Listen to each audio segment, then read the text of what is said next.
Il disait que le registre n'était que du papier, de l'encre, de l'histoire. Mais quand les archivistes ont ouvert la reliure craquelée en cuir en 1995 et que ces pages jaunies ont respiré à nouveau après un siècle de silence, la pièce s'est refroidie. À l'intérieur se trouvaient 847 entrées, non pas sur des récoltes ou du bétail, mais sur des personnes, des naissances cataloguées à côté de mesures de taille, des noms griffonnés près d'évaluations froides, comme haut potentiel de reproduction. Et puis vers la fin, des calculs de marge bénéficiaire vantant un rendement triple par rapport au tabac. Pour la première fois, le monde a aperçu la machinerie d'un empire caché, un réseau qui traitait la reproduction humaine non comme un phénomène naturel, mais comme une industrie. La vérité est celle-ci. Ce qui s'est passé sur ces domaines n'était pas une cruauté aléatoire. C'était planifié, conçu, perfectionné. Une machine eugénique silencieuse opérant dans l'ombre des plus riches domaines de Bordeaux, où des hommes en gilet sirotaient du cognac en discutant des lignées à croiser comme s'ils élevaient des chevaux. Ils appelaient cela l'optimisation de la main-d'œuvre. Mais ce que c'était vraiment, c'était l'armement froid de la vie humaine. Vous n'étiez pas censé entendre cela, car si vous comprenez ce qu'ils ont fait, vous commencerez à voir le plan invisible qui pulse encore sous les systèmes modernes. Le plan du contrôle. Bordeaux dans les années 1750 scintillait comme le joyau de l'Ouest. Des manoirs aux colonnades blanches se dressaient comme des dents de marbre le long de la Garonne. L'air était riche de richesses, de vin, de tabac, d'indigo et de peur, car derrière chaque salle de bal éclairée par des lustres, se cachait un réseau de souffrances humaines si précis, si organisé qu'il ne laissait aucune place au chaos. Les Moreau, les Leclerc, les Beaumont, les Girard, des noms gravés sur des plaques à Bordeaux aujourd'hui, se réunissaient en privé dans des sociétés agricoles pour comparer des notes non seulement sur la rotation des sols et l'élevage du bétail, mais sur l'appariement sélectif d'êtres humains asservis. Ils cartographiaient le corps humain comme d'autres cartographiaient les rivières. Et dans ce monde est entré Jean Duval, un jeune homme poli par l'Université de Paris, portant dans sa poitrine la notion hérétique que toute vie humaine avait de la dignité. Son père avait acheté le domaine de Rivière-Noire seulement quelques mois plus tôt, et la société bordelaise, avide d'absorber du sang neuf, a accueilli Jean dans leurs cercles sociaux dorés. Mais Jean n'était pas comme eux. Il observait, il écoutait, et plus il écoutait, plus la pourriture se révélait. Au début, ce n'était que des fragments, des références murmurées à une productivité accrue, à des appariements sélectifs. Il pensait que c'était juste le discours cruel habituel des propriétaires d'esclaves, jusqu'à une nuit de décembre au domaine Girard, quand il s'est accroupi sous les haies raidies par le gel devant la fenêtre du bureau, et a entendu des mots qui ont marqué son âme. Le docteur Édouard Moreau a lu un rapport avec un détachement scientifique. 17 naissances issues d'appariements sélectionnés. Augmentation moyenne de la taille de 5 cm.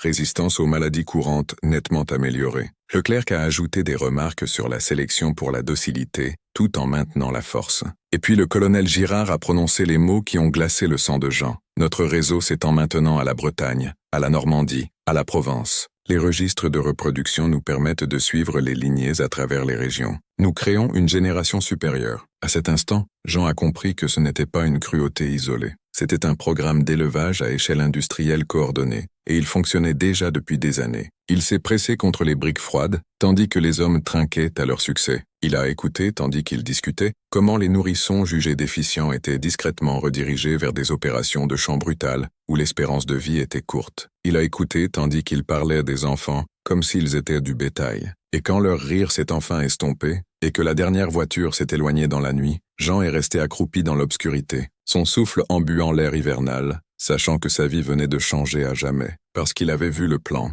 parce qu'il savait maintenant ce qui se cachait sous le masque scintillant de Bordeaux, une économie souterraine de reproduction humaine, plus rentable que le tabac, plus secrète que la trahison, et gardée par les hommes les plus puissants de l'Ouest. Et Jean a fait un vœu silencieux là, dans le jardin gelé. Il arracherait le masque, il brûlerait le plan, il les exposerait. Ce qu'il ne savait pas encore, c'était que le réseau l'avait déjà remarqué en train de regarder. Jean comprenait instinctivement que ce qu'il avait entendu serait rejeté comme une fantaisie sans preuve. Personne ne croirait que les familles les plus respectées de l'Ouest avaient transformé la vie humaine en une entrée de registre, qu'elles cataloguaient la chair comme de beaux chevaux, concevaient des lignées derrière la façade de la gentillesse occidentale. Les accusés sans preuve seraient du suicide. Ils contrôlèrent les tribunaux, la presse, la milice. Même les murmures de dissidence disparaissaient comme une buée sur du verre. Alors Jean a choisi le silence pour l'instant et a commencé à rôder au bord de leur monde comme une ombre. Il avait besoin d'accès, et l'accès exigeait la confiance. L'élite bordelaise ne parlait librement que parmi les siens, et Jean, bien qu'accueilli dans les salons, était encore un outsider,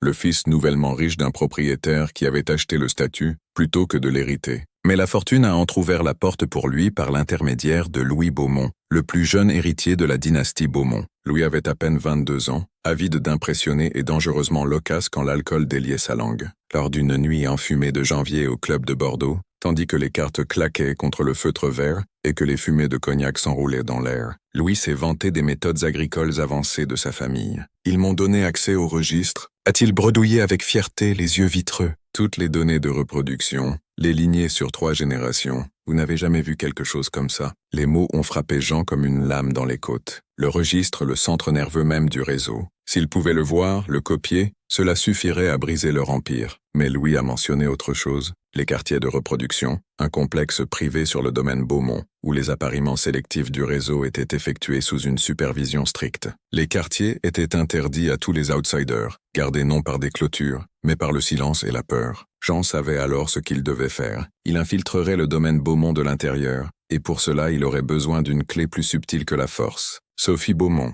la sœur aînée de Louis. Sophie n'était pas comme les autres, aux yeux perçants, bien lus, discrètement agitée dans son monde doré. Elle parlait d'éducation pour les pauvres, de réforme, de l'étrange hypocrisie des propriétaires chrétiens prêchant la miséricorde le dimanche et ordonnant des flagellations le lundi. Elle était, Jean l'a réalisé, une âme dangereuse et aussi son seul moyen d'entrée. Il a commencé à la courtiser avec soin, sans jamais forcer la main, la laissant croire qu'elle l'attirait plus près. Et quelque part dans cette tromperie prudente, quelque chose d'inattendu a pris racine. Une affection authentique. Cela compliquait tout, mais il ne pouvait pas l'arrêter. Au printemps, il était devenu un habitué au domaine Beaumont, accueilli au dîner de famille, errant dans les jardins manucurés avec Sophie au clair de lune. Chaque visite était une reconnaissance. Il mémorisait le plan, les schémas des patrouilles des surveillants, le timing des lanternes éteintes. Il notait la clé de fer que le père de Sophie portait à une chaîne, une clé qu'il savait ouvrir le bureau, où le registre-maître était caché dans un coffre-fort ignifugé. Il recueillait aussi des murmures sur les quartiers de reproduction. Situé à l'extrémité lointaine du domaine, au-delà des jardins formels et des vergers, le complexe n'était évoqué qu'en euphémisme, installation spéciale, logement sélectif. Aucun esclave en dehors du programme n'en revenait jamais. Les surveillants qui gardaient le complexe étaient rotés fréquemment et jurés au secret. Même au sein du domaine, il était traité comme un temple interdit. Ce qui écœurait vraiment Jean étaient les fragments qu'il surprenait de Louis, des descriptions de la façon dont les femmes étaient choisies, dont leur corps était de mesurer et surveiller, dont leur vie était réduite à un seul but, produire un stock optimal. On leur promettait une meilleure nourriture, un logement plus propre et des soins médicaux, mais elles étaient prisonnières, dépouillées de choix, leurs utérus transformés en moteurs de profit. En mai, le plan de Jean s'est cristallisé. Le père de Sophie partirait pour la Bretagne pour assister à une réunion régionale du réseau, laissant le domaine sous la garde du surveillant. Sophie l'avait mentionné avec désinvolture, ignorant comment les mots frappaient Jean comme une étincelle dans de l'amadou sec. Sans la présence vigilante de son père, la maison serait légèrement gardée. Les quartiers de reproduction seraient alors plus vulnérables. La nuit de l'orage, Jean s'est déplacé comme un fantôme. La foudre cousait l'horizon tandis qu'il se glissait hors de la maison principale, la pluie masquant ses pas sur les chemins de gravier. Il ne portait qu'un petit journal, une lanterne avec sa mèche baissée et un fil de fer qu'il avait limé en un crochet grossier. Il a traversé les jardins formels, passé les statues ruisselantes d'anges qui semblaient le regarder avec pitié, et a atteint la clôture extérieure du complexe. Les quartiers de reproduction n'avaient rien à voir avec les cabanes rudimentaires d'esclaves qu'il avait vues ailleurs. 6 bâtiments se dressaient en un carré parfait autour d'une cour centrale, leurs murs de bois peints en blanc propre, leurs fenêtres équipées de volets qui luisaient d'huile contre la pluie. C'était ordonné, construit à dessein, froidement beau comme le sont les laboratoires. Le premier bâtiment contenait des dortoirs. À travers les lattes, Jean a vu des rangées de lits étroits, chacun occupé par une jeune femme allongée parfaitement immobile, leur respiration lente et superficielle. Il était trop tôt pour dormir, puis il a remarqué les petites fioles sur les tables de chevet. Tout laudanum. Il les droguait, non par miséricorde mais pour imposer le silence, pour empêcher les conversations qui pourraient déclencher une rébellion ou une fuite. Le deuxième bâtiment était une clinique. Des tables de bois poli se tenaient sous des étagères nettes d'instruments métalliques, étriers, rubans à mesurer, balances. Les murs étaient couverts de graphiques suivant les cycles menstruels, les journaux de nutrition et les dates prévues d'accouchement comme des calendriers d'élevage de bétail. La précision de cela l'écœurait. Ce n'étaient pas des outils de sage-femme, c'étaient des outils d'éleveurs. Et puis le troisième bâtiment, la nurserie. C'est là que l'illusion d'humanité était entièrement dépouillée. Des berceaux se dressaient en rangée, chacun portant une étiquette avec des mesures, poids, longueur, force de prise. Sur les murs, Jean a vu de grands graphiques classant les nourrissons en catégories premium, standard, déficient. Ceux marqués premium étaient programmés pour une éducation et une formation spéciale. Ceux marqués déficients devaient être redirigés vers un déploiement agricole. Il savait ce que cela signifiait. Travail éreintant au champ, séparation et mort précoce.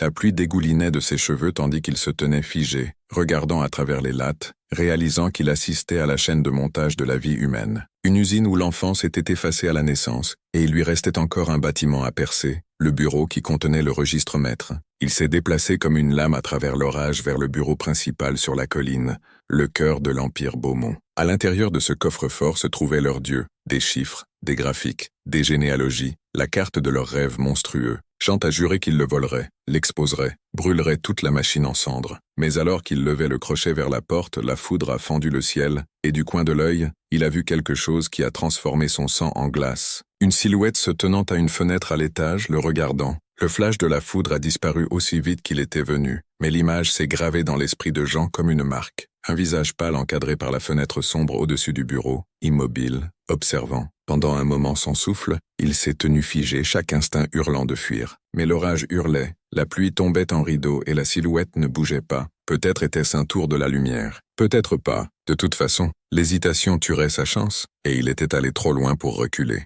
Il a forcé sa main à rester stable et a glissé le fil limé dans la serrure. Elle s'est ouverte avec un doux soupir. Jean s'est glissé à l'intérieur, fermant la porte derrière lui, le cœur battant si fort qu'il faisait trembler le verre de la lanterne dans sa poigne. Le bureau sentait le papier et la cire d'abeille. Des étagères bordèrent les murs du sol au plafond, lourdes de registres, de cartes et de boîtes de correspondance. Un grand bureau dominait la pièce, sa surface nue sauf pour un encrier d'argent, une paire de lunettes et une clé ornée de laiton. Le coffre-fort se tenait contre le mur du fond, trapu et noir, sa face de fer gravée de volutes délicates. La clé, il l'a réalisée, était pour lui. Il a tourné la serrure, elle a grogné en s'ouvrant, et la pièce semblait exhaler quelque chose d'ancien, de pourri. À l'intérieur se trouvait le cœur battant du réseau. Registre sur registre reliés en cuir craquelé, chacun marqué d'initiales embossées. M pour Moreau, G pour Girard, B pour Beaumont, L pour Leclerc. Jean a posé la lanterne bas sur le sol et a ouvert le volume du haut. Les pages étaient immaculées. Date, nom, mesure, appariement cartographiés comme des chevaux d'élevage. La croissance des enfants enregistrée trimestriellement avec une précision froide. Taille,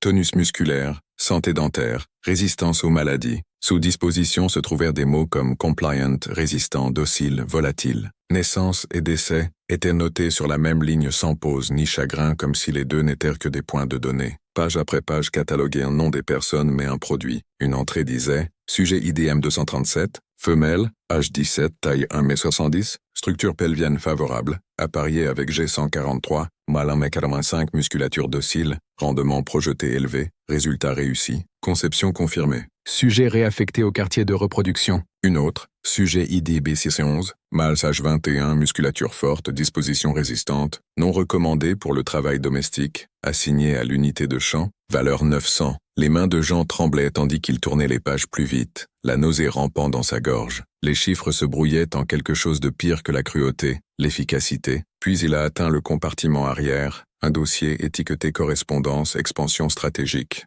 Il a déplié les lettres, et le fond de son âme semblait se fissurer. Une lettre d'un partenaire breton discutait d'opportunités de croisement, et offrait d'échanger des mâles reproducteurs éprouvés pour améliorer la diversité génétique. Une autre de Normandie décrivait des expériences de conditionnement mental pour les enfants de haute valeur visant à produire non seulement des travailleurs plus forts, mais un stock de contremaîtres obéissants. Une lettre de Provence exposait des projections financières froides. Les opérations d'élevage spécialisées génèrent des profits triples par rapport à la culture standard du tabac. Recommandait l'expansion vers la Corse et la Savoie, où la surveillance est minimale, et les coûts d'acquisition de terres sont bas. Une page était une carte. Des épingles rouges marquèrent des emplacements de Bordeaux à Rennes, de Lille à Marseille, avec des flèches traçant le mouvement de produits entre eux, comme des envois de sucre ou de tabac. Le réseau n'était pas local. Il s'étendait à travers la France comme une toile d'araignée. Jean copiait fiévreusement, trempant la plume encore et encore, ses doigts noircis d'encre et de sueur. Il travaillait à la flamme mourante de la lanterne, conscient que chaque seconde écoulée resserrait le nœud coulant autour de son cou.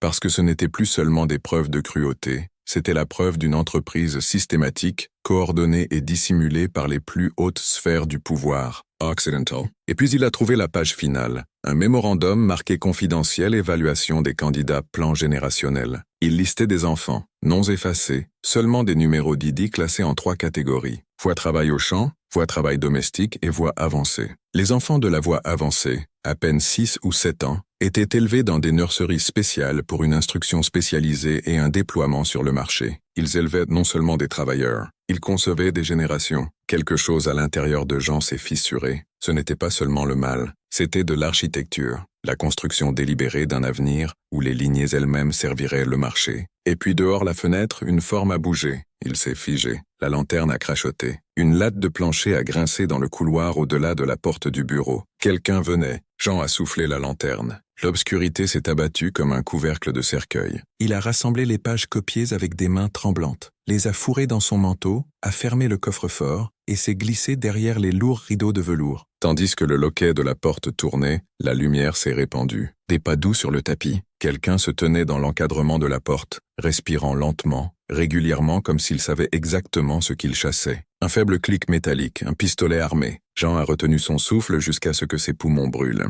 Après un moment, les pas se sont retirés, la porte s'est fermée. Silence. Il a attendu 5 minutes entières avant de bouger, chaque nerf hurlant. Quand il a enfin émergé des rideaux, la sueur gelant sur sa peau, il savait une chose avec une clarté absolue. Il ne pourrait jamais revenir ici. Il avait les preuves maintenant, la vérité qui pourrait réduire Bordeaux en cendres. Mais il savait aussi, à cause de cette silhouette silencieuse à la fenêtre, à cause du pistolet dans le noir, qu'il savait qu'il avait été ici. Et des hommes qui pouvaient élever des humains comme du bétail, n'hésiteraient pas à tuer pour protéger leur investissement. Jean s'est glissé dehors dans l'orage. Le vent fouettait son visage tandis qu'il traversait les champs vers le domaine de Rivière-Noire. Les précieuses pages volaient serrées contre sa poitrine, comme un enfant mourant. La foudre a bifurqué derrière lui, illuminant la maison Beaumont haut sur sa colline. Dans une fenêtre, une silhouette solitaire se tenait immobile, le regardant disparaître dans la pluie. L'aube est venue grise et froide sur Rivière-Noire, mais Jean n'y sentait aucune chaleur. La pluie avait lavé les champs. Pourtant, l'air portait encore le goût métallique de ce qu'il avait vu. Les étiquettes de la nurserie,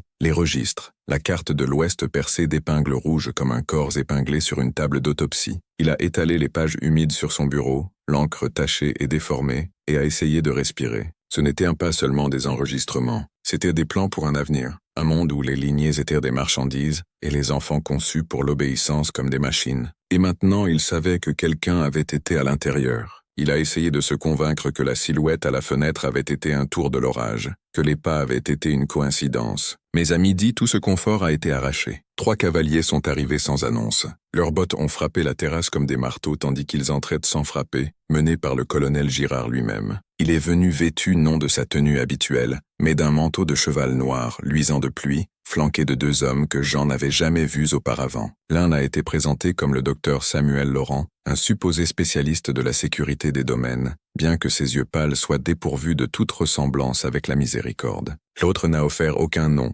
seulement un hochement de tête sec et des jointures cicatrisées qui parlaient de métiers plus sanglants que l'agriculture. Ils se sont joints à Jean à sa table de petit déjeuner comme s'ils en étaient propriétaires, leur présence déformant l'air. Girard a souri avec une courtoisie occidentale parfaite, mais son regard était de fer froid. « Jean, mon garçon », a-t-il commencé, sa voix douce comme du sirop. « Nous sommes préoccupés par des irrégularités. Quelqu'un prend un intérêt plutôt malsain pour nos opérations privées. » Il a siroté son café. « Vous ne sauriez rien de cela, n'est-ce pas ?» Jean a forcé une confusion polie, le même masque qu'il avait porté à une centaine de rassemblements bordelais, même si son cœur battait comme un tambour de guerre dans ses oreilles. Il a offert des remarques vagues sur des voleurs, sur comment l'agitation remuait parfois parmi les asservis, sur comment l'orage pourrait avoir mis les serviteurs à murmurer. N'importe quoi pour paraître inoffensif. Le docteur Laurent l'a étudié comme un médecin étudie une tumeur. « La matière est délicate », a-t-il dit. Sa voix était douce, presque clinique, mais chaque mot atterrissait comme un scalpel. Si quelqu'un tombait sur des matériaux sensibles, il pourrait les mal interpréter. Cela serait malheureux pour lui. L'homme sans nom n'a rien dit, seulement traîné un doigt cicatrisé lentement sur la surface de la table, le geste si décontracté qu'il était en quelque sorte pire que toute menace parlée. Jean a hoché la tête, feignant l'inquiétude pour la sécurité de leurs opérations. Même si la bile montait dans sa gorge, il savait ce que c'était. Un avertissement délivré avec des sourires polis et des lames voilées. Le réseau avait senti son intrusion. Il tournait autour. Quand ils sont enfin partis, laissant la pièce épaisse de l'odeur de fumée de cigares et de menaces non dites, Jean a verrouillé la porte derrière eux et s'est effondré dans un fauteuil. La vérité n'avait jamais semblé plus lourde. Il avait imaginé que l'exposition de leurs crimes serait une question de rassemblement de preuves, de les présenter aux autorités et de laisser la justice s'enflammer. Mais il n'y aurait pas de justice, pas ici, parce que les hommes qui dirigeaient le réseau de reproduction étaient les autorités. Ils étaient juges, capitaines de milice, législateurs. La loi ne les liait pas, elle les servait. Apporter ces preuves aux tribunaux de Bordeaux serait les rendre aux hommes qu'elle condamnait, et le faire ouvertement serait signer son propre arrêt de mort. Cette nuit-là, Jean a marché le périmètre de son domaine jusqu'à l'aube, luttant avec la connaissance qu'il était devenu un homme traqué. La question n'était plus s'il viendrait pour lui, c'était quand. Au 3e jour, il a eu sa réponse. La nouvelle lui est parvenue par un serviteur de maison, discrètement, craintivement, que les surveillants du domaine Beaumont avaient interrogé les travailleurs asservis de Rivière-Noire sur ses allées et venues récentes. Interroger signifiait des coups, des interrogatoires masqués en civilité. Le réseau ne le surveillait plus seulement maintenant. Il sondait, testait les bords de ses défenses. Jean a commencé à brûler ses journaux chaque nuit, après les avoir copiés à la main, dispersant les cendres dans la Garonne. Il a dissimulé les pages volées dans le faux fond d'un vieux coffre à grains dans la grange. Il s'est entraîné à écrire en minuscules scripts chiffrés, déguisant le langage en enregistrement banal de récolte. Il a cessé de chevaucher en ville, sauf quand absolument nécessaire. Mais la confirmation la plus glaçante est venue une nuit, une semaine plus tard. Il s'est réveillé au son de sabots sur la route lointaine, lent, délibéré, passant le bord de ses champs. Il s'est levé du lit et a regardé à travers la fenêtre assombrie, tandis que 2 cavaliers s'arrêtaient sur la crête, leurs silhouettes noires contre la lune montante. Ils sont restés immobiles pendant près de 5 minutes, regardant vers le domaine. Puis ils ont tourné et sont partis. Ce n'étaient pas des voleurs, pas des éclaireurs. Ils étaient venus pour être vus. Ce n'était pas seulement de la surveillance. C'était du théâtre. Un message silencieux. Nous regardons et nous sommes patients. Jean comprenait ce que cela signifiait. Le réseau se resserrait autour de lui, non avec du bruit ou du spectacle, mais avec la lente inévitabilité d'un nœud coulant. Il ne le confronterait pas ouvertement. Pas encore. Il l'isolerait d'abord, couperait ses alliances, salirait son nom jusqu'à ce que personne ne le croie. Puis quand il serait seul et discrédité, il l'effacerait aussi proprement qu'une tache d'encre effacée d'une page de registre. Et il savait autre chose. Il ne pouvait pas gagner cette guerre en jouant la défense. Il devrait frapper le premier, avant qu'il l'enterre dans le silence. Cette nuit-là, dans la lumière tamisée de son bureau, Jean a tracé son plan désespéré. Il n'apporterait pas ses preuves aux tribunaux de Bordeaux. Il les ferait passer en contrebande au nord dans les mains d'abolitionnistes qui avaient à la portée et les ressources pour les déchaîner sur la scène nationale. Le nord voyait encore l'ouest comme cruel mais chaotique, une collection de propriétaires voyous régis par la passion et le profit. Il n'avait aucune idée que c'était organisé, systémique, scientifique. S'il pouvait révéler cela, s'il pouvait montrer la froide machinerie du réseau de reproduction au monde, il pourrait non seulement détruire les hommes derrière, mais arracher le masque de tout le mythe occidental. Il a écrit jusqu'à l'aube, et quand le soleil s'est levé, Jean Duval a cessé d'être simplement un homme. Il est devenu autre chose, un infiltré, un saboteur, un fantôme se déplaçant à l'intérieur des murs d'un empire construit sur le sang. Au moment où les magnolias fleurissaient fin mai, Jean vivait comme 2 hommes. Le jour, il portait le masque, le jeune propriétaire poli, souriant aux fêtes de jardin, serrant des mains aux réunions de sociétés agricoles, parlant aimablement des rendements de sol et des pluies. Mais la nuit, il devenait autre chose entièrement. Un fantôme glissant à travers les ruelles de Bordeaux, passant des paquets codés à des contacts abolitionnistes qui ne connaissaient pas son nom et ne voulaient pas le connaître. Il ne pouvait faire confiance à personne pleinement. Alors il faisait confiance à tout le monde en morceaux. Personne ne voyait la forme complète de ce qu'il construisait. Pas même lui. Les pages du registre volé étaient sa colonne vertébrale. Elles étaient la preuve d'une conspiration organisée. Preuve que l'esclavage n'était pas seulement de la cruauté, c'était du design. Ce n'était pas une relique de sauvagerie, c'était une expérience de contrôle. Et s'il pouvait faire parvenir ces pages à Lyon, à Paris, aux presses des journaux abolitionnistes, l'Ouest s'enflammerait comme un magasin de poudre. Mais le réseau contre-attaquait déjà. Cela a commencé par des murmures. Au club de Bordeaux, où les hommes discutaient des prix du vin sur du Bourbon, il a entendu son nom glisser dans les conversations avec une politesse empoisonnée. Duval est erratique ces derniers temps, un tirage. Peut-être que l'éducation parisienne a ébranlé son sens. Un autre a murmuré « Paris les rend mous de la tête ». Vous savez, ce n'étaient pas des remarques oisives. C'étaient des graines soigneusement plantées, arrosées de mépris, conçues pour éroder sa crédibilité avant que les vraies accusations arrivent. Puis était venu le sabotage. Un matin, son surveillant a apporté la nouvelle que 2 de ses entrepôts avaient brûlé pendant la nuit. Pas de traces, pas de témoins, juste des poutres noircies et l'odeur faible d'huile de lampe. Des jours plus tard, 3 de ces travailleurs de champ ont disparu, leurs outils laissés où ils étaient tombés. Quand Jean a chevauché jusqu'au shérif, il a trouvé l'homme déjà en attente, penché en arrière dans sa chaise comme une araignée dans sa toile, disant doucement « Ces choses arrivent quand un domaine manque de gestion ferme ». Il démantelait son monde pièce par pièce, et souriait en le faisant. Jean a bougé plus vite. Il a commencé à faire sortir les pages copiées de Rivière Noire, dans des compartiments secrets entre les couvertures de livres qu'il expédiait à un libraire lyonnais qu'il connaissait de Paris, caché parmi des caisses de vin destinées à des marchands parisiens, cousus dans les doublures de manteaux donnés à des affranchis de confiance qui voyageaient au nord par bateau fluvial. Chaque fragment seul semblait inoffensif. Ensemble, ils formeraient une arme. Il gardait seulement les originaux cachés dans le faux fond du coffre à grains, trop dangereux pour risquer de les envoyer encore. Mais le danger se resserrait autour de lui comme un nœud coulant trempé dans l'huile. Une nuit, il a rencontré son contact lyonnais, un homme maigre nommé Dubois dans une ruelle derrière une imprimerie près de la rue des Marchands. Dubois travaillait discrètement pour le comité de vigilance lyonnais, faisant passer des fugitifs au nord par le chemin de fer souterrain. Il a pris l'enveloppe de pages copiées de Jean avec des mains tremblantes, ses yeux jetant des regards aux ombres. « C'est plus grand que vous ne le comprenez », a murmuré Dubois. « Si c'est réel, si c'est ce que vous dites, cela pourrait faire tomber tout l'édifice. Mais vous devez disparaître maintenant. Ils ne vous laisseront pas respirer une fois qu'ils soupçonneront. » Jean a secoué la tête. « Pas encore. Il y en a plus. Je n'ai vu que Bordeaux. Il y a des opérations en Bretagne, en Normandie, en Provence. Ce n'est pas seulement de la cruauté, c'est de l'architecture. Il planifie des générations. » Le visage mince de Dubois s'est tordu. « Alors pour l'amour de Dieu, soyez rapide, car s'il vous attrape, vous ne mourrez pas proprement. » Ils se sont séparés sans poignée de main comme des étrangers. Jean a marché dans les rues sombres vers sa voiture, les pavés glissant de brume et s'est figé. Son cheval avait disparu. À sa place, clouée au poteau d'attache par un clou rouillé, était une bande de cuir. Il l'a levée avec des doigts tremblants et a compris instantanément ce que c'était. Le collier d'un de ses travailleurs de champ disparu, coupé net, un message. Pas de mots, pas de signature, juste du silence aiguisé comme une lame. Au moment où il a atteint Rivière Noire, la peur s'est écaillée en quelque chose de plus dur. Il était au-delà de la terreur maintenant, au-delà du doute.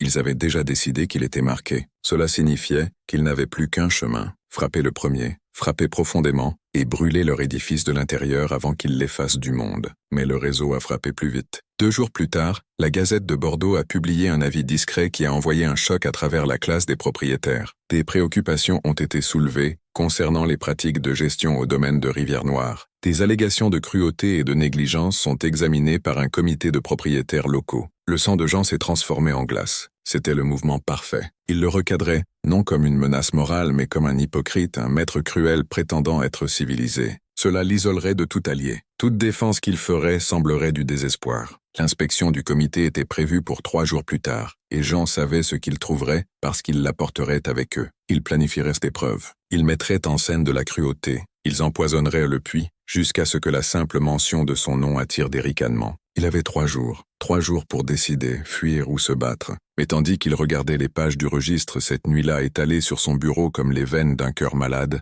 Jean savait qu'il n'y avait plus de choix. Fuir ne le sauverait pas, il le chasserait, jusqu'aux confins de la terre. Alors il a aiguisé sa résolution comme une lame, et a murmuré aux fenêtres sombres de l'orage. « Si je brûle, je brûlerai avec la vérité dans mes mains. » Là, seul dans la lueur de la lanterne, il a fait son pari final. Il n'attendrait pas l'inspection. Il frapperait avant qu'ils viennent. Il retournerait leur propre conspiration contre eux. Il révélerait l'existence du réseau de reproduction au public de Bordeaux, non comme une accusation mais comme une révélation accidentelle. Il planterait la vérité comme une maladie à l'intérieur de leur propre machinerie, programmée pour détonner au moment où ils croiraient l'avoir détruit. Et à cet instant, quelque chose à l'intérieur de Jean Duval est mort. La croyance naïve que la vérité seule pouvait prévaloir. Ce qui restait était quelque chose de plus froid, de plus dur. Un homme prêt à brûler le monde, si cela signifiait traîner les architectes de ce cauchemar dans les flammes avec lui. La nuit avant l'arrivée du comité, Rivière Noire était enveloppée de calme. Aucun vent ne remuait les branches des cyprès. Même les grenouilles s'étaient tues, comme si la terre elle-même sentait que quelque chose était sur le point de se briser. À l'intérieur de son bureau,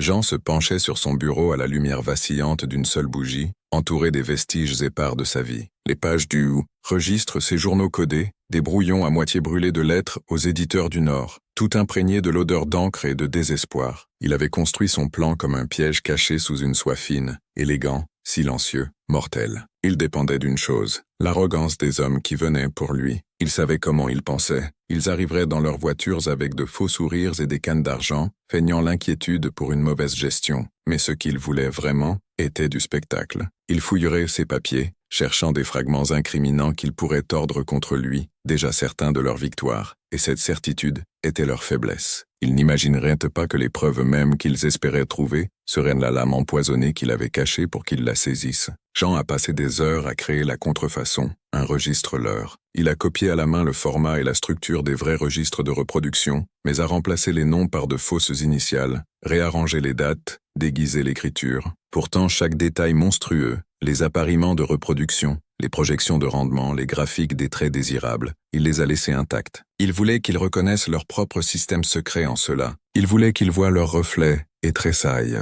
À l'avant du registre forgé, il a placé une lettre soigneusement vieillie, son sceau brisé comme si découverte par accident. Elle portait la signature fabriquée du colonel Girard lui-même et disait « Assurez-vous que le registre à Rivière-Noire soit gardé dans le bureau pour examen du comité. Ne risquez pas son transport. Le public ne doit pas soupçonner nos opérations sélectives. Une fois vérifié, retournez-le en garde sécurisée. » Un mensonge parfait enveloppé autour d'une vérité parfaite. Jean a placé le registre leur dans le tiroir du haut de son bureau où il serait trouvé et a dissimulé les vraies pages plus profondément que jamais sous le faux fond du coffre à grains, enveloppé dans une toile huilée comme un nerf enterré. Puis il a mis en scène, à l'aube, il a instruit son personnel de polir le domaine à la brillance, l'argent luisant, les sols récurés, les jardins taillés. Il a dit aux travailleurs de champ de se reposer, de rester hors de vue, de laisser leurs outils exactement où ils se tenaient. Il voulait que le comité voie la paix, l'ordre, le calme, afin que la découverte du registre secret frappe comme la foudre d'un ciel clair. À midi, le piège était prêt, et juste comme il l'avait prévu, ils sont venus vêtus comme des endeuillés. 4 voitures ont remonté l'allée, portant les titans de Bordeaux,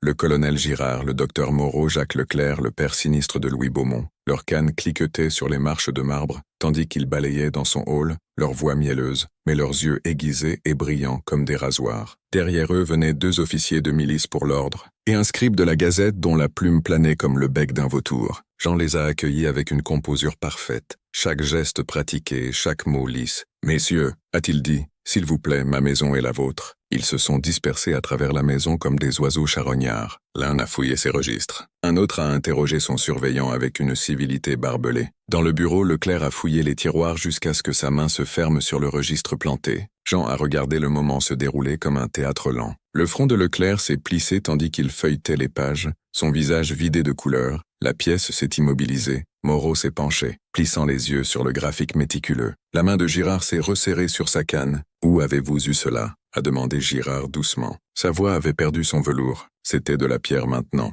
Jean a cligné des yeux en feignant une confusion légère. « Cela, a-t-il dit doucement. J'ai supposé que c'était laissé par le propriétaire précédent. Je ne l'avais pas examiné de près. » La plume du scribe de la Gazette grattait furieusement. Moreau a claqué le registre fermé, son visage luisant de sueur soudaine. « Ce n'est pas à voir. Ce n'est pas pour... » « Y a-t-il un problème ?» a demandé Jean, toute innocence, et savait alors qu'il avait frappé la veine parce que dans leur panique ils ont oublié de se masquer. Ils ont oublié leur sourire. Ils ont oublié que le monde regardait. Le scribe de la Gazette avait vu leur peur. Les officiers de milice avaient vu la façon dont leurs mains tremblaient. À cet instant, les prédateurs ressemblaient à des proies. Et c'était la fissure que Jean avait attendue. Girard s'est remis le premier, aboyant que le comité se réunirait en privé pour examiner les affaires, puis a quitté la maison en trombe, les autres se bousculant derrière lui comme des ombres, essayant de suivre leur maître. Le scribe a traîné juste assez longtemps pour murmurer « Qu'est-ce que c'était ?» Et Jean a seulement souri faiblement, offrant aucune réponse. Au crépuscule,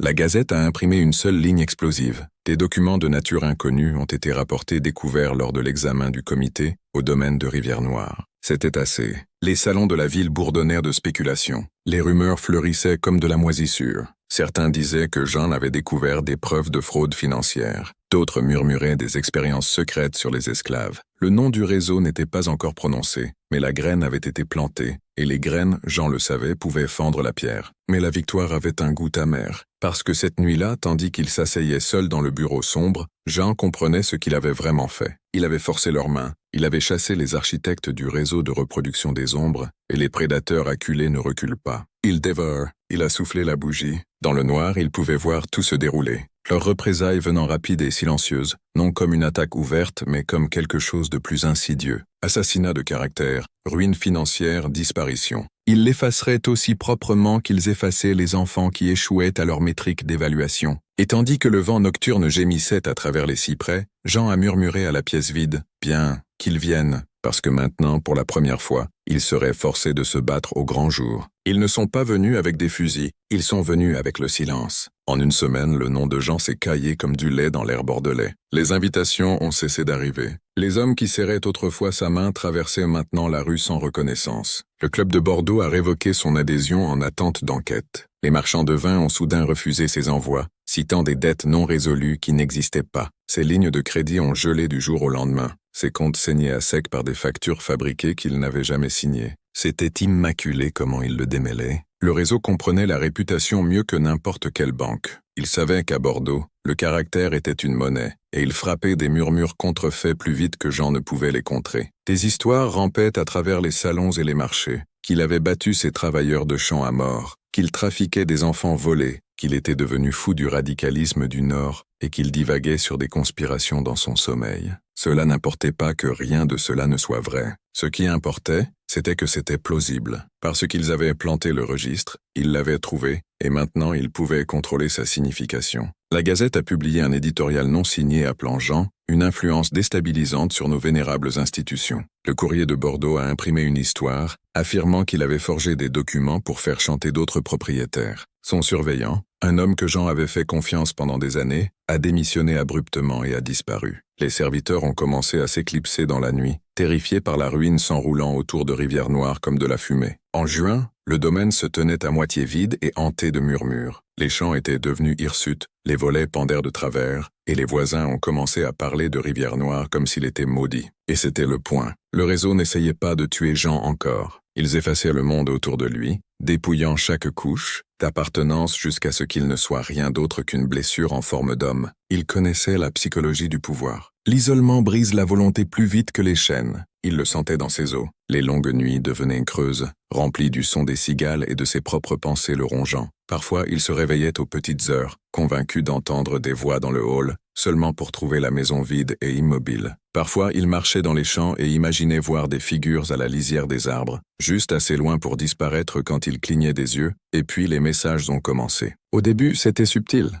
Un morceau de parchemin glissé sous sa porte, vierge sauf pour un petit œil dessiné. Le lendemain, un oiseau noir mort laissé sur la rambarde de la terrasse, son bec cloué fermé. Puis une seule feuille de papier registre est apparue sur son oreiller, ancrée de sa propre écriture, des mots tirés de ses journaux secrets, des mots qu'il n'avait jamais montrés à une autre âme. Cela l'a brisé de façon qu'aucune rumeur ne pouvait parce que cela signifiait qu'ils avaient été à l'intérieur de la maison, à l'intérieur de son sanctuaire, à l'intérieur du dernier endroit intact par leur portée. Cela signifiait qu'il n'y avait plus d'extérieur, plus de terrain sûr. Fin juin, il était un fantôme arpentant son propre couloir, un pistolet glissé sous son manteau, des bougies brûlant jusqu'au moignon autour de piles de papier cachées. Il dormait à peine, mangeait à peine. L'isolement mangeait ses bords, et il savait que c'était leur design. Briser sa crédibilité, briser son esprit. Quand il craquerait enfin, le monde croirait n'importe quelle histoire qu'il raconterait sur son effondrement. Et pourtant, même si la pression s'enroulait plus serrée,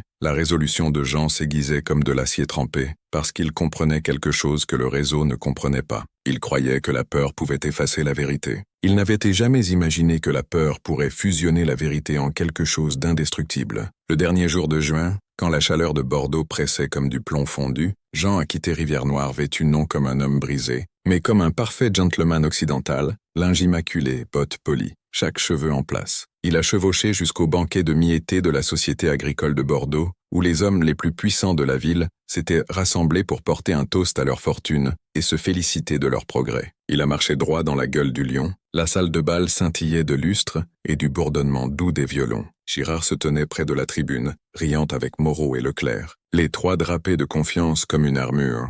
La conversation affaiblie tandis que Jean traversait le sol, les yeux le suivant. Personne ne souriait. Il s'est arrêté au pied de la tribune. « Messieurs, a-t-il dit, voix calme comme du fer froid, Vous avez fait une erreur. Le sourire de Girard a vacillé juste pour un battement de cœur. Avons-nous? Vous avez essayé de m'effacer, a dit Jean doucement, assez pour que seuls les plus proches entendent. Pourtant chaque syllabe portait. Mais les hommes qui effacent des choses oublient toujours une vérité. Il a fait une pause. Toute la salle semblait retenir son souffle. Vous ne pouvez effacer que ce que le monde n'a pas encore vu. Et puis il a tendu la main dans son manteau et a placé une enveloppe scellée sur la table entre eux. Un seul paquet lourd adressé d'une main bouclée au bureau du Tribune de Paris. Les jointures de Girard ont blanchi sur sa canne. Les lèvres de Moreau se sont amincies. Le clerc paraissait soudain ancien. Jean a souri faiblement comme un homme qui avait déjà creusé leur tombe. Puis il s'est tourné et a quitté la pièce, ses talons de bottes frappant comme des coups de feu sur le sol de marbre. Derrière lui, le silence s'accrochait à la salle comme de la fumée, parce qu'ils savaient tous ce qu'il venait de leur dire, sans le dire à voix haute.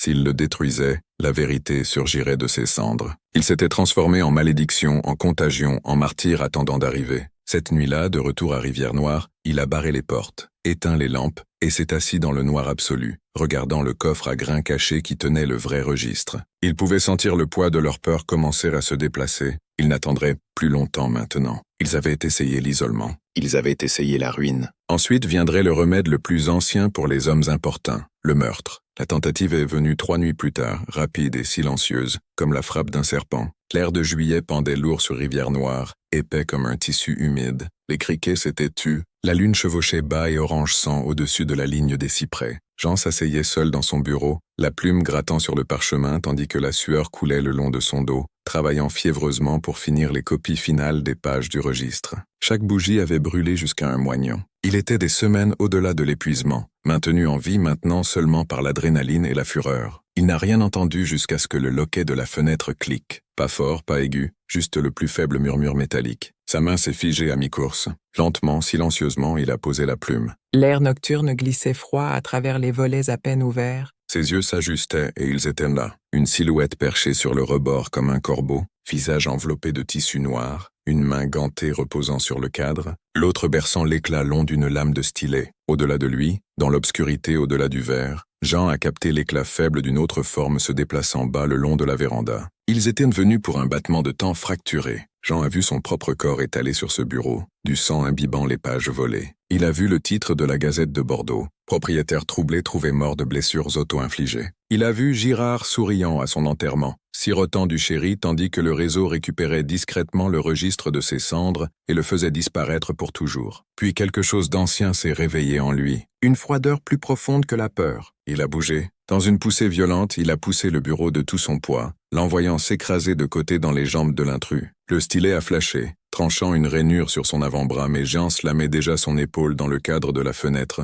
poussant l'homme en arrière dans l'air nocturne. L'assassin a heurté le gravier en dessous avec un craquement osseux, et un cri étranglé a éclaté des ombres. Une autre voix, le deuxième homme, avant qu'un pistolet rugisse dans l'obscurité. La balle a brisé le verre de la lanterne à côté de la tête de Jean, projetant de l'huile et du feu. La fumée a éclaté. Jean a plongé à travers la porte du bureau, tandis que les flammes sautaient sur les rideaux. Un autre tir a arraché des éclats du cadre de la porte tandis qu'il roulait à travers le hall et attrapait le fusil de son râtelier. La maison s'est remplie du rugissement du feu, du craquement des poutres se fendant. Des pas de bottes ont tonné sur la véranda. Jean a tiré à l'aveugle à travers la fenêtre étouffée de fumée. Un cri a fendu la nuit. Une forme s'est effondrée dans le jardin. L'autre a disparu dans la lisière des arbres, bottes battant dans le silence. Puis, juste comme ça, le calme, seulement le craquement vorace du feu, seulement le goût de fumée et de fer sur sa langue. Jean a titubé de retour dans le bureau, toussant, les yeux larmoyants, et a donné un coup de pied au rideau en feu dans l'âtre pour contenir les flammes. Il a redressé le bureau tombé, claquant les braises avec ses manches de manteau roussi, et a ouvert le coffre à grains. Le registre était toujours là, intact, noirci au bord maintenant, mais entier. Il l'a regardé dans la lueur vacillante de la lumière mourante du feu, et a réalisé qu'il tremblait, non de terreur, mais de quelque chose de plus froid, de la résolution. Ils avaient essayé de l'effacer, essayé de le défaire discrètement,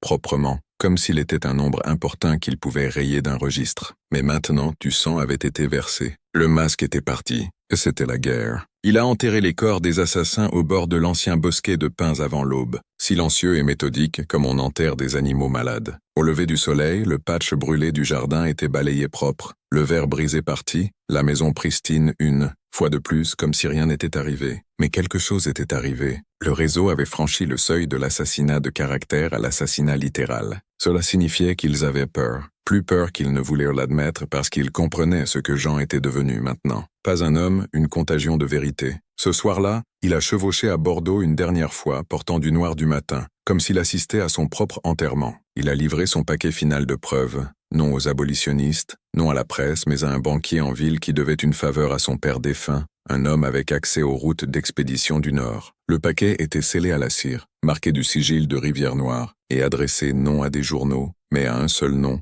Victor Hugo. Mais si quelqu'un pouvait faire détonner la vérité comme de la poudre à canon, c'était lui. Jean n'a prononcé aucun mot pendant l'échange. Il a seulement posé une seule pièce d'or sur le bureau du banquier et a dit « Si je disparais, envoyez-le ». Puis il est parti, marchant dans le crépuscule étouffant de Bordeaux, le son des roues de voiture résonnant comme des tambours de guerre à travers les rues pavées. Cette nuit-là, de retour à Rivière-Noire, il a éteint chaque lampe, verrouillé chaque volet, et s'est assis dans l'obscurité absolue avec le fusil sur les genoux. La sueur coulait dans son dos. Dehors, les cigales hurlaient qu'il viendrait à nouveau. Il le savait, et la prochaine fois, ils n'enverraient pas deux. Ils enverraient une armée, mais ils seraient prêts parce que Jean Duval avait perdu les dernières de ses illusions. Il n'espérait plus survivre. Il avait seulement l'intention de finir cela. À la mi-juillet, Bordeaux tremblait comme une ville retenant son souffle. Quelque chose avait changé dans l'air, subtil au début, comme le tremblement avant un tremblement de terre. Les conversations sur les marchés s'arrêtaient court quand des étrangers s'approchaient. Le Courrier de Bordeaux a publié un éditorial cryptique avertissant de rumeurs malveillantes, menaçant la stabilité du commerce occidental.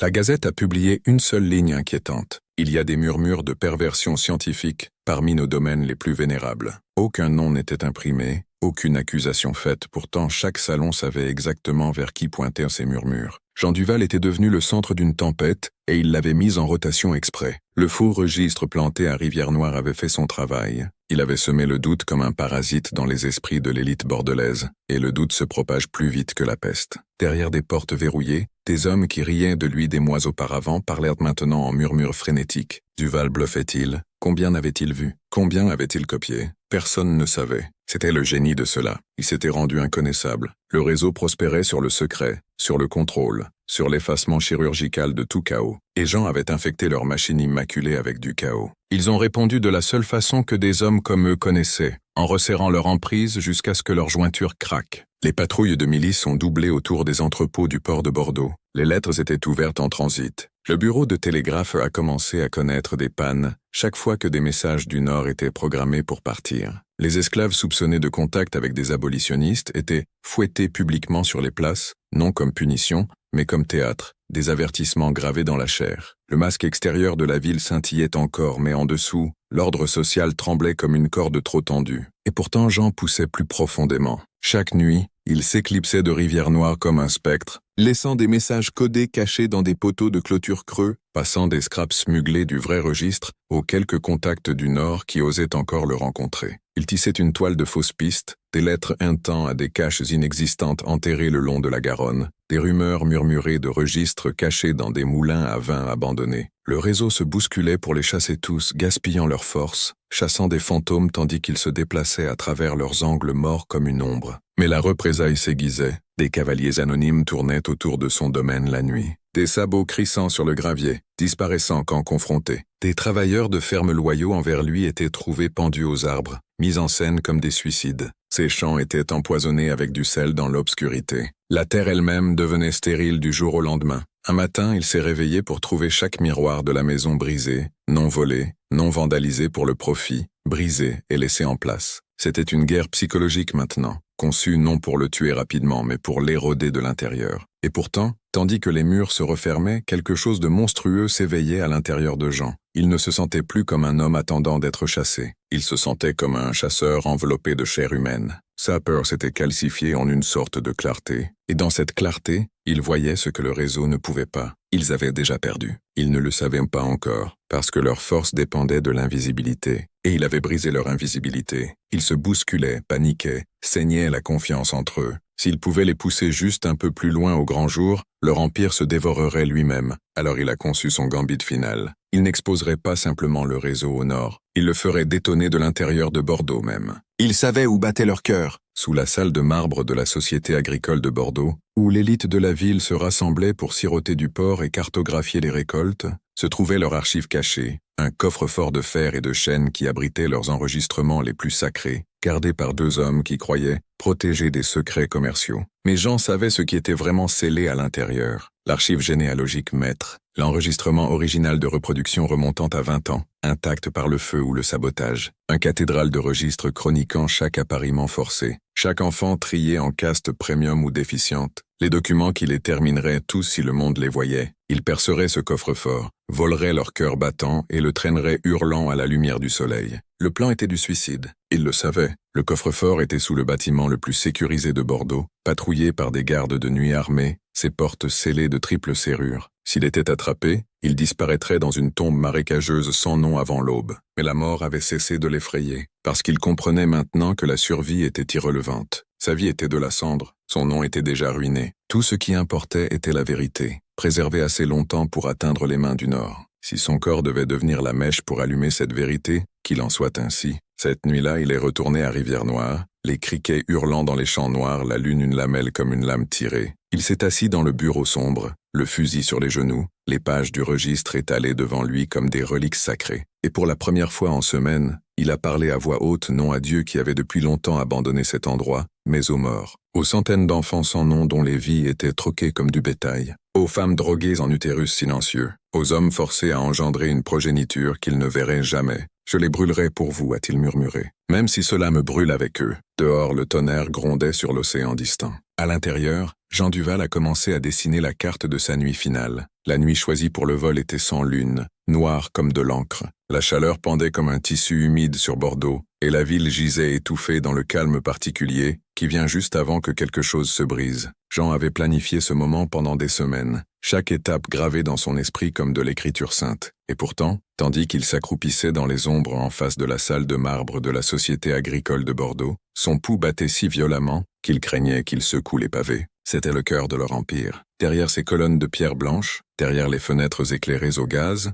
où les grands de Bordeaux portaient des toasts à leur profit, se trouvait le coffre-fort secret, enterré sous le bâtiment comme une tombe pour leurs péchés. Il avait tracé son existence à partir de correspondances à moitié brûlées, de vieux plans de sol volés des archives de la ville, de vantardises murmurées de surveillants ivres qui n'avaient jamais imaginé que leurs mots compteraient. Cela comptait maintenant parce qu'à l'intérieur de ce coffre-fort, scellé dans des coffres de chêne enveloppés de bandes de fer, se trouvaient les registres de reproduction originaux, la généalogie complète de leur lignée manufacturée, le squelette vivant de leur empire. S'ils pouvaient arracher ces registres de la terre, s'ils pouvaient les sortir de Bordeaux, ils ne blesseraient pas seulement le réseau, ils l'annihileraient. Jean portait du noir de la tête aux bottes, ses mains pâles enveloppées de tissus imbibés de goudron pour masquer leur éclat. Il ne portait qu'un pied de biche, une corde, et un sac en cuir doublé de papier ciré pour protéger les documents de l'eau ou du sang. L'horloge de la ville a sonné 2 heures tandis qu'il se déplaçait d'ombre en ombre, sa respiration lente et précise, un prédateur entrant dans la zone de mort. L'avant du bâtiment brillait de lampes, gardé par 2 hommes en uniforme à moitié somnolents aux marches. Mais Jean avait étudié le bâtiment comme un chasseur étudie une bête. La vraie faiblesse se trouvait à l'arrière, un drain d'orage à peine assez large pour qu'un homme rampe qui se vidait dans le magasin de charbon du sous-sol. De là, c'était 20 pas jusqu'à la porte du coffre-fort. Il a atteint le drain sans être vu, a forcé la grille rouillée ouverte et s'est glissé dans la terre comme un cadavre descendant dans sa tombe. L'air à l'intérieur était fétide, épais de moisissures et de poussière de charbon ancienne. Des rats filaient dans le noir. Il a rampé sur les coudes, la corde traînant derrière, chaque grattement de ses bottes sonnant tonitruant dans le silence. Quand il a émergé dans le magasin de charbon, il a fait une pause, écoutant, rien. Il n'a allumé aucune lanterne, seulement tâtonné son chemin à travers le noir, comme un homme se déplaçant dans son propre cercueil. Il a atteint la porte du coffre-fort au toucher. Fer froid, 3 serrures, la forme du pouvoir gravé dans le métal. Il a expiré une fois lentement et a commencé. La première serrure a cédé à son pied de biche avec un grognement étouffé. La deuxième a requis son fil crochet et a presque coûté 1 heure de silence trempé de sueur. Chaque seconde hantée par l'image fantôme de pas de bottes approchant dans le couloir de pierre. La troisième était la plus ancienne, une massive serrure à goupilles conçue pour se briser sous la force plutôt que s'ouvrir. Il avait construit une clé grossière à partir de mesures prises des semaines auparavant, en feignant d'admirer la plaque ornée du coffre-fort lors d'une visite de société. Elle s'est glissée avec un doux clic. La porte s'est ouverte comme une bouche. À l'intérieur, l'air était sec et ancien, la température maintenue anormalement fraîche par les murs de pierre épais. Des rangées de coffres de chêne bordèrent la chambre, leurs couvercles marqués de lettres G, M, B, L, Girard, Moreau, Beaumont, Leclerc. Chaque coffre était cerclé de fer et scellé à la cire, et Jean pendant un moment s'est simplement tenu là à regarder, incapable de respirer, parce qu'il pouvait sentir le poids de cela, non seulement en livres, mais en histoire. 2 décennies de vies humaines parcellées, cataloguées, réduites à l'arithmétique stérile du profit. Le squelette de papier d'un empire construit sur des utérus et des fouets. Il s'est forcé à bouger. Il a choisi le coffre Beaumont en premier, levant le couvercle avec son pied de biche jusqu'à ce que la cire craque et que les bandes de fer frissonnent. L'odeur qui s'est élevée était le parfum sec et amer de papier immortel. À l'intérieur se trouvaient registre sur registre, leur encre aussi noire et nette que le jour où ils avaient été écrits. Il en a ouvert un et a vu l'horreur rendue en plaque de cuivre parfaite. Sujet ID B0047, femelle, âge 16, taille 1m73, apparié avec M0311, rendement réussi, enfant évalué, stock premium, assigné à la voie travail avancé. Page suivante. Sujet ID G213, mâle, âge 20, disposition volatile, retiré du programme, réaffecté au champ de Cannes. Espérance de vie 7 ans. Jean a fourré registre après registre dans son sac, jusqu'à ce qu'il gonfle comme un poumon noir. Ses mains tremblaient, pas de peur. Il avait brûlé à travers la peur des semaines auparavant, mais de l'énormité brute de ce qu'il tenait. Ce n'était pas de la rumeur, pas des fragments. C'était le cœur. Et puis il l'a entendu. Des pas de bottes lents, réguliers, se rapprochant dans le couloir. Jean s'est figé, le souffle verrouillé dans sa poitrine. La porte du coffre-fort pendait encore ouverte, le pied de biche sur le sol comme une confession luisante. Il s'est glissé dans l'ombre entre les coffres de chêne, s'accroupissant si bas que ses genoux hurlaient. La lueur d'une lanterne a flambé dans le hall. Un seul garde, corpulent, bâillant, marmonnant pour lui-même tandis qu'il vérifiait les serrures. Sa lanterne jetait de longues ombres rampantes sur le sol de pierre. Il s'est arrêté à la porte, fronçant les sourcils, parce qu'elle était entrebâillée. Jean a saisi le pied de biche si fort que le fer mordait ses paumes. Un mauvais mouvement, un son, et tout finirait ici dans un flou rouge sur de la pierre froide. Le garde est entré dans la pièce, scrutant entre les coffres. Plus près, plus près. Sa main est allée au pistolet à sa ceinture. Jean s'est levé derrière lui comme un fantôme. Le coup a atterri avec un craquement sourd et humide. L'homme s'est effondré silencieusement, la lanterne claquant au sol et s'éteignant dans le même souffle. Jean se tenait au-dessus de lui, le cœur un four rugissant, le pied de biche glissant dans sa poigne. Il a regardé la poitrine immobile de l'homme jusqu'à ce qu'il la voie se soulever. Vivant, bien, il n'était pas ici pour tuer. Il était ici pour exposer. Il a lié les poignets du garde avec la corde et l'a traîné derrière le coffre le plus éloigné, puis a fui par la porte du coffre-fort, par la salle de charbon, par le tunnel fétide du drain, genoux saignants, poumons en feu, serrant le sac de registre contre sa poitrine comme si c'était la dernière braise du monde. Quand il a émergé dans la ruelle derrière la salle, la première tache grise de l'aube touchait l'horizon. Il a titubé dans les ombres comme un spectre, disparaissant tandis que la ville commençait à s'agiter. Il l'avait fait, le cœur de leur empire battait maintenant dans ses mains. Mais même tandis qu'il chevauchait vers Rivière-Noire, son corps tremblant d'épuisement et de triomphe, il savait que ce n'était pas la victoire, c'était la détonation. En volant leur archive sacrée, Jean avait fait la seule chose que le réseau ne pouvait pardonner. Il avait rendu leur péché mortel, vulnérable, assez fragile pour brûler. Et des hommes comme Girard brûleraient le monde entier pour empêcher cela. Le soleil s'est levé rouge sang sur Rivière-Noire, et Jean savait avant que la lumière touche les champs qu'il venait. Le calme était trop complet. Pas de chants d'oiseaux, pas de chariots distants, pas même le bruissement du vent d'été à travers la Canne. C'était le silence d'un champ de bataille avant la charge. Il se tenait sur la véranda avec le sac volé lourd à son côté et regardait la route vide, sachant qu'elle ne resterait pas vide longtemps. Ils ne viendraient pas comme des assassins cette fois. Les assassins étaient pour le silence. Cela allait au-delà du silence maintenant. Il avait volé leur archive sacrée. Il avait arraché le cœur noir de leur empire. Et des hommes comme Girard ne pardonnaient pas. Ils effaçaient, et quand l'effacement échouait, ils anéantissaient. Le premier signe était la fumée, fine et grise à l'horizon nord. Puis le son, le bruit sourd des sabots. Jean a levé sa lunette d'approche et les a vus creste la crête. Fantômes, cavaliers en manteau noir, brassards de milice, morts luisants, fusils en bandoulière sur leur dos. Derrière eux roulaient 2 chariots vides, attendant d'être remplis de ce qui resterait de Rivière-Noire. À leur tête chevauchait Girard lui-même. Même à 1 kilomètre de distance, Jean pouvait sentir son regard comme de l'acier froid pressé contre sa colonne vertébrale. Le visage de Girard était sculpté d'arrogance, sa posture sans effort comme s'il venait non pour détruire un ennemi mais qu'il craignait qu'il secoue les pavés. C'était le cœur de leur empire. Derrière ces colonnes de pierre blanche, derrière les fenêtres éclairées au gaz, où les grands de Bordeaux portèrent des toasts à leur profit, se trouvait le coffre-fort, secret, enterrés sous le bâtiment comme une tombe pour leurs péchés. Il avait tracé son existence à partir de correspondances à moitié brûlées, de vieux plans de sol volés des archives de la ville,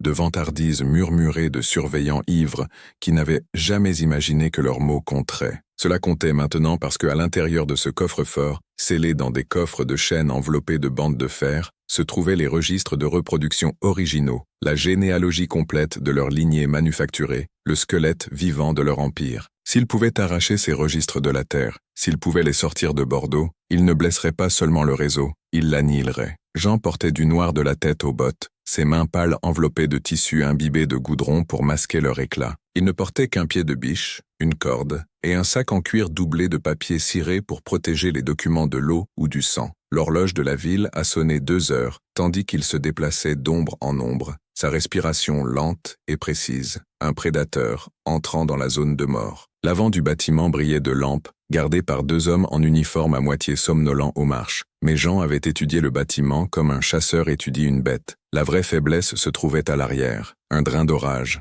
à peine assez large pour qu'un homme rampe, qui se vidait dans le magasin de charbon du sous-sol. De là, c'était 20 pas jusqu'à la porte du coffre-fort. Il a atteint le drain sans être vu, a forcé la grille rouillée ouverte, et s'est glissé dans la terre comme un cadavre descendant dans sa tombe. L'air à l'intérieur était fétide, épais de moisissures et de poussière de charbon ancienne. Des rats filaient dans le noir. Il a rampé sur les coudes, la corde traînant derrière, chaque grattement de ses bottes sonnant tonitruant dans le silence. Quand il a émergé dans le magasin de charbon, il a fait une pause, écoutant, rien. Il n'a allumé aucune lanterne, seulement tâtonné son chemin à travers le noir comme un homme se déplaçant dans son propre cercueil. Il a atteint la porte du coffre-fort au toucher, fer froid, 3 serrures, la forme du pouvoir gravée dans le métal. Il a expiré une fois lentement et a commencé. La première serrure a cédé à son pied de biche avec un grognement étouffé. La deuxième a requis son fil crochet et a presque coûté 1 heure de silence trempé de sueur. Chaque seconde, hantée par l'image fantôme de pas de bottes approchant dans le couloir de pierre. La troisième était la plus ancienne, une massive serrure à goupilles conçue pour se briser sous la force plutôt que s'ouvrir. Il avait construit une clé grossière à partir de mesures prises des semaines auparavant, en feignant d'admirer la plaque ornée du coffre-fort lors d'une visite de société. Elle s'est glissée avec un doux clic. La porte s'est ouverte comme une bouche. À l'intérieur, l'air était sec et ancien, la température maintenue anormalement fraîche par les murs de pierre épais. Des rangées de coffres de chêne bordaient la chambre,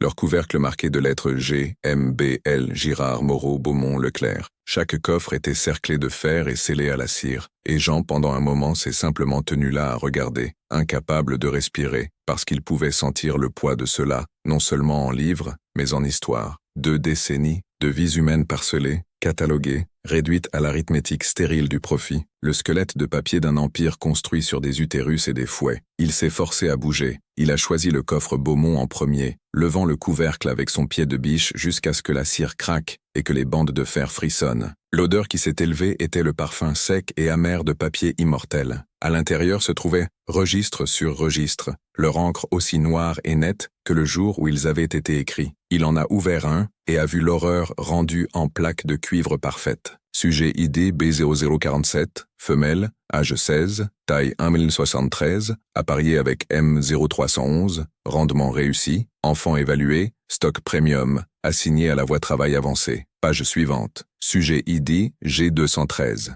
mâle, âge 20, disposition volatile, retiré du programme, réaffecté au champ de Cannes, espérance de vie 7 ans. Jean a fourré registre après registre dans son sac jusqu'à ce qu'il gonfle comme un poumon noir. Ses mains tremblaient, pas de peur. Il avait brûlé à travers la peur des semaines auparavant, mais de l'énormité brute de ce qu'il tenait. Ce n'était pas de la rumeur, pas des fragments, c'était le cœur. Et puis il l'a entendu, des pas de bottes lents, réguliers, se rapprochant dans le couloir. Jean s'est figé, le souffle verrouillé dans sa poitrine. La porte du coffre-fort pendait encore ouverte, le pied de biche sur le sol comme une confession luisante. Il s'est glissé dans l'ombre entre les coffres de chêne, s'accroupissant si bas que ses genoux hurlaient. La lueur d'une lanterne a flambé dans le hall. Un seul garde, corpulent, bâillant, marmonnant pour lui-même tandis qu'il vérifiait les serrures. Sa lanterne jetait de longues ombres rampantes sur le sol de pierre. Il s'est arrêté à la porte, fronçant les sourcils, parce qu'elle était entrebâillée. Jean a saisi le pied de biche si fort que le fer mordait ses paumes. Un mauvais mouvement,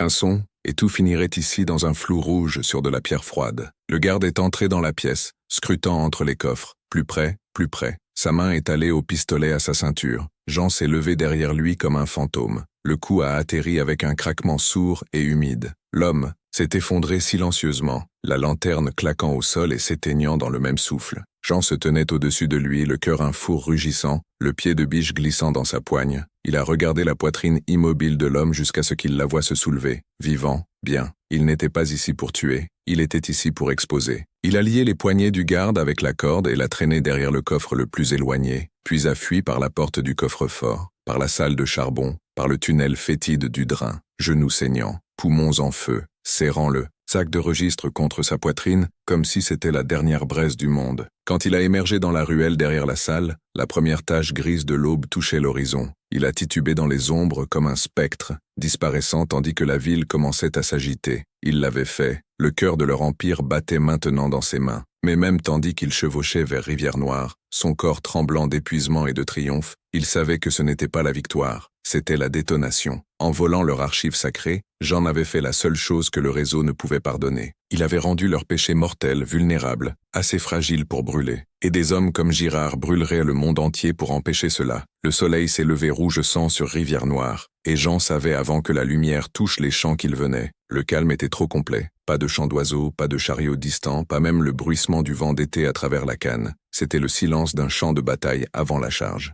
Il se tenait sur la véranda, avec le sac, volé lourd à son côté et regardait la route vide, sachant qu'elle ne resterait pas vide longtemps. Ils ne viendraient pas comme des assassins, cette fois. Les assassins étaient pour le silence. Cela allait au-delà du silence maintenant. Il avait volé leur archive sacrée. Il avait arraché le cœur noir de leur empire. Et des hommes comme Girard ne pardonnaient pas. Ils effaçaient. Et quand l'effacement échouait, ils anéantissaient. Le premier signe était la fumée, fine et grise à l'horizon nord. Puis le son, le bruit sourd des sabots. Jean a levé sa lunette d'approche et les a vus creste la crête. 20 hommes, cavaliers en manteau noir, brassards de milice, morts luisants, fusils en bandoulière sur leur dos. Derrière eux roulaient 2 chariots vides, attendant d'être remplis de ce qui resterait de Rivière-Noire. À leur tête, chevauchait Girard lui-même. Même à 1 kilomètre de distance, Jean pouvait sentir son regard comme de l'acier froid pressé contre sa colonne vertébrale. Le visage de Girard était sculpté d'arrogance, sa posture sans effort, comme s'il venait non pour détruire un ennemi mais pour récupérer une entrée de registre fugitive. Jean s'est détourné de la vue et est entré. Il savait que cela viendrait. Il s'y préparait depuis des semaines. Chaque porte était barricadée, chaque fenêtre barrée. Il avait vidé les granges de fourrage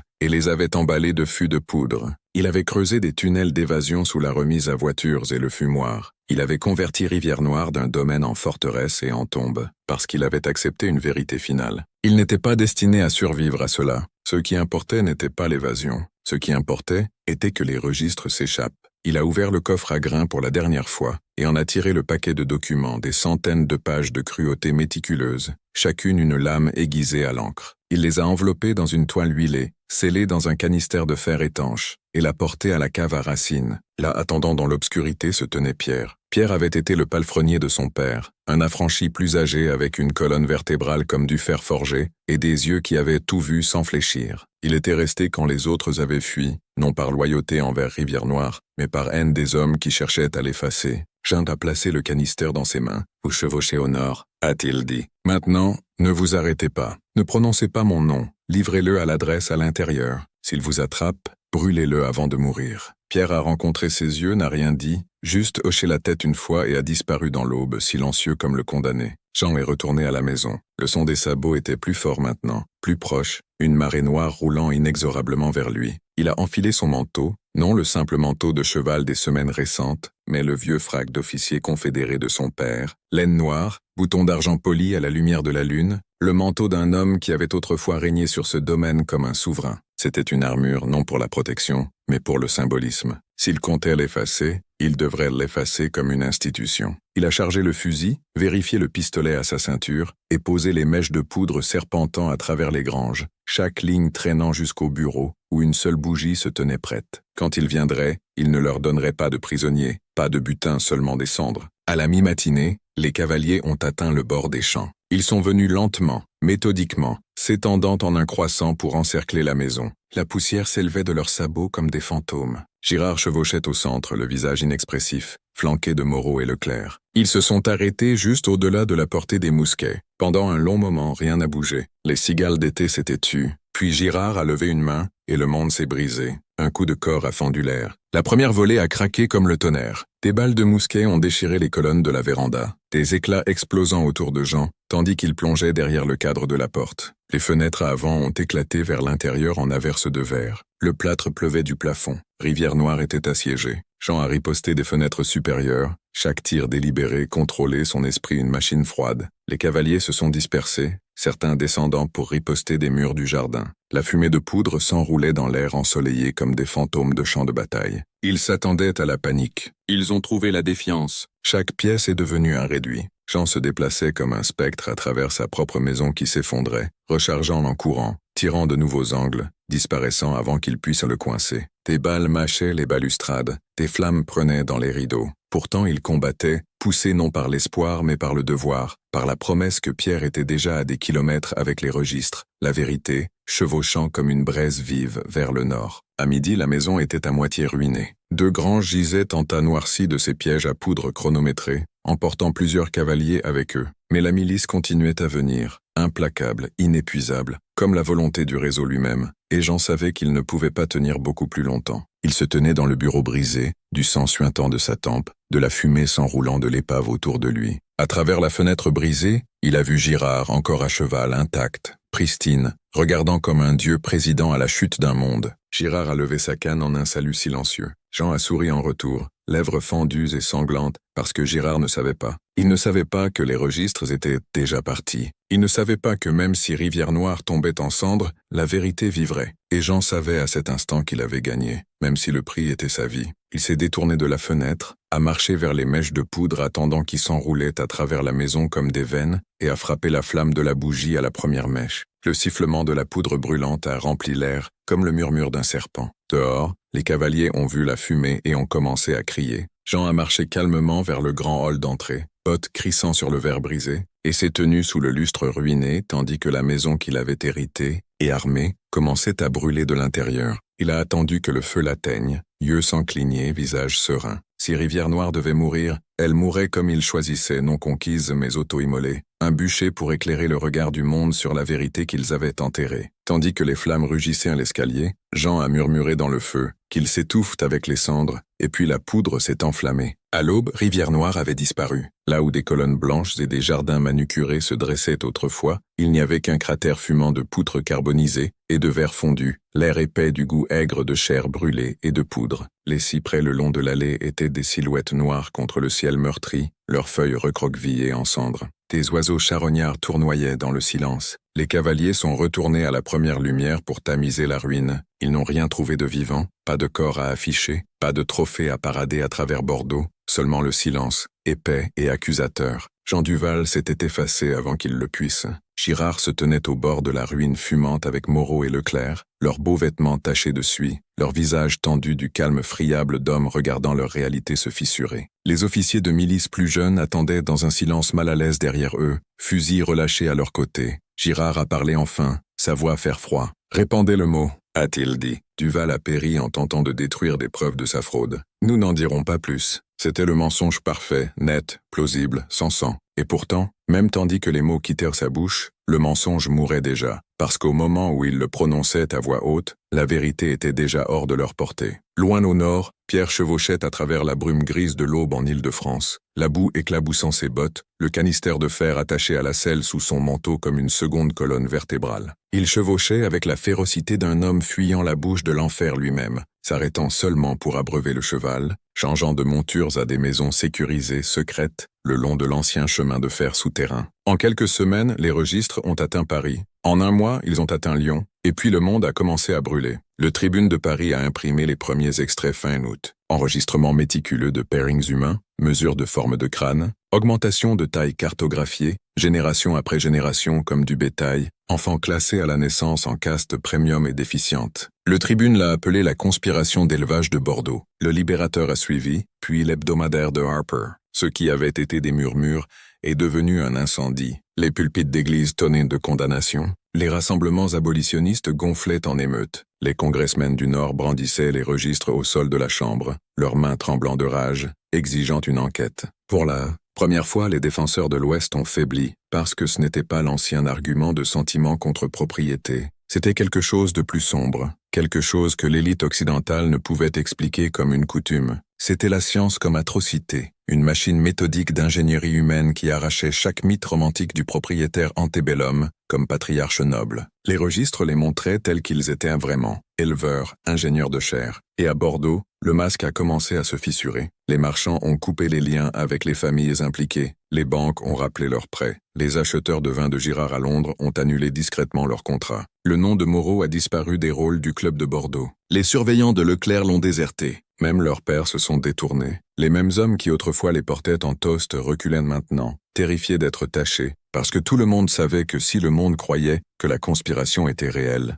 et les registres laissaient peu de place au doute, alors la rétribution viendrait comme une vague de marées, maréchaux fédéraux, raids abolitionnistes armés, confiscation de domaines, peut-être même des pendaisons. Alors le réseau a fait ce que de tels hommes font toujours quand la tempête vient. Ils se sont dévorés mutuellement. Des lettres plus tard récupérées de leurs archives privées montraient à quelle vitesse l'Empire implosait. Girard accusait Moreau de négligence pour avoir permis à Duval d'entrer dans leur cercle. Moreau accusait Leclerc de mauvaise gestion de la sécurité au coffre-fort. Beaumont offrait de brûler ses propres registres en échange d'immunité. Il rageait, blâmait, suppliait, mais c'était déjà trop tard. Parce que ce que Jean avait déchaîné n'était pas simplement des preuves, c'était de la mémoire. Et la mémoire, une fois éveillée, ne peut être brûlée. La société de Bordeaux n'a jamais plus prononcé le nom de Jean Duval. Ils l'ont effacé des rôles du club, des registres des domaines, des archives de la société agricole. Ils ont reconstruit les ruines de Rivière-Noire en pâturage, planté des fleurs sauvages sur le cratère comme si la beauté pouvait enterrer la vérité. Mais la vérité vivait dans chaque coupure de journal, chaque pamphlet abolitionniste, chaque photographie cicatrisée des registres imprimés sur des feuilles larges clouées aux portes des tribunaux du Nord. Et bien que la guerre qui suivrait ne soit pas menée uniquement à cause de ce que Jean a exposé, chaque historien qui a plus tard étudié les registres s'accordait sur une chose. Ils avaient brisé l'illusion de permanence morale de l'Ouest. Ils montraient au monde que l'esclavage n'était pas une relique chaotique du féodalisme. C'était moderne, c'était conçu, c'était une machine, et Jean Duval l'avait mis en feu de l'intérieur. Personne n'a jamais prouvé comment il est mort. Certains prétendaient qu'il avait péri dans l'inferno de Rivière-Noire, consumé dans le brasier qu'il avait allumé. D'autres jurèrent l'avoir vu des années plus tard à la Havane ou à Londres, maigre et aux yeux gris, regardant le monde qu'il avait fissuré enfin s'effondrer sous son propre poids. Mais ceux qui comprenaient vraiment savaient mieux. Jean Duval n'était pas un homme qui pouvait disparaître. Il était une idée, et les idées ne brûlent pas. Elles se propagent, elles attendent, elles murmurent. Et si vous écoutez attentivement, si vous marchez dans les champs silencieux où Rivière-Noire se dressait autrefois, quand le vent nocturne soupire à travers les cyprès noircis, vous pouvez encore l'entendre. Pas suppliant, pas en deuil, mais avertissant. Ils ont construit un monde à partir de sang, semble dire sa voix. Et je l'ai montré qu'il pouvait saigner. Puis le vent s'estompe et le silence se referme autour de vous comme une tombe.